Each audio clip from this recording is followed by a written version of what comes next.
m'appelle Oksane Cherkaoui, je suis géomécanicienne. Je travaille à la direction des risques du sol et du sous-sol. Nous cherchons à évaluer et caractériser l'impact du changement climatique sur les mouvements de terrain. Nous avons deux axes de recherche en priorité. Les mouvements de terrain liés aux cavités souterraines et ceux liés aux versants. Dans cette carrière, on teste nos capteurs et on essaye en fait de prévenir et de gérer le risque mouvement de terrain. Une partie de la carrière est instrumentée. Certaines personnes aussi visitent cette carrière pour voir bien quels sont nos métiers et comment on peut gérer efficacement le risque. Sous les villes, les villages, il y a de nombreuses carrières souterraines, notamment dans le bassin parisien ou sur toute la France. Et avec le vieillissement de ces carrières souterraines, forcément il y a des instabilités qui se créent et donc des risques possibles d'effondrement. Le facteur important, c'est le facteur eau qui en fait va impacter la stabilité des cavités souterraines. L'alternance de pluies diluviennes et de sécheresse intense va modifier les conditions hydrogéologiques du recouvrement. En fait, l'eau va s'infiltrer dans les sols et va atteindre le vide souterrain, comme par exemple ici, cette carrière de calcaire. Le changement climatique va pouvoir accentuer ces phénomènes extrêmes de pluies diluviennes et de sécheresse intense et donc va modifier le comportement du recouvrement et les phénomènes par exemple d'effondrement vont s'accélérer. Il y a aussi l'eau qui vient du sol par l'intermédiaire des nappes phréatiques. En fait, le niveau d'eau des nappes phréatiques fluctue. Les carrières souterraines dans le passé ont été creusées juste au-dessus du niveau des nappes phréatiques.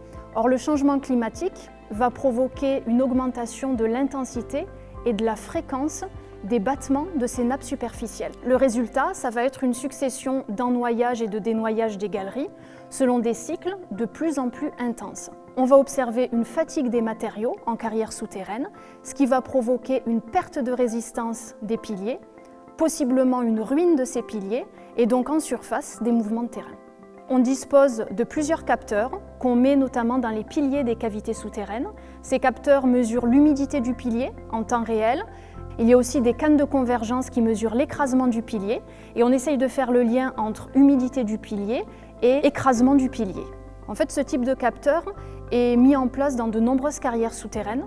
Parfois, on met aussi une station météorologique pour suivre les paramètres climatiques.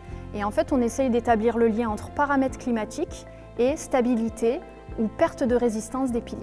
On développe tout un dispositif de surveillance.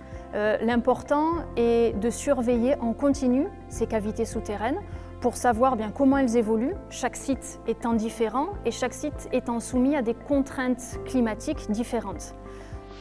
Alors concernant les versants et l'impact du changement climatique, les mouvements de terrain sont variés. Glissement superficiel, glissement profond, chute de blocs, coulée de boue. En fait, chaque mouvement est caractérisé par une intensité et une probabilité d'arrivée, déterminée par la géologie du massif, la morphologie du versant, mais aussi par des facteurs aggravants comme la présence de végétation ou encore l'eau. Le changement climatique modifie les paramètres climatiques et une modification des paramètres climatiques entraîne obligatoirement des répercussions sur l'intensité et la fréquence des mouvements de terrain. D'après le GIEC, le groupe d'experts intergouvernemental pour l'évolution du climat, ce sont les phénomènes extrêmes qui vont augmenter, outre l'augmentation de la température, à savoir les pluies diluviennes et les sécheresses intenses.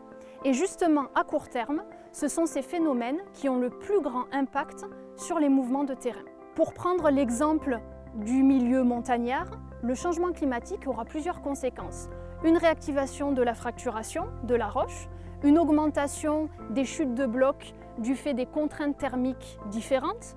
Ce peut être les cycles de gel-dégel qui sont modifiés ou la fonte du pergélisol, ou encore une augmentation de la fréquence des chutes de blocs à cause de la perte du couvert végétal.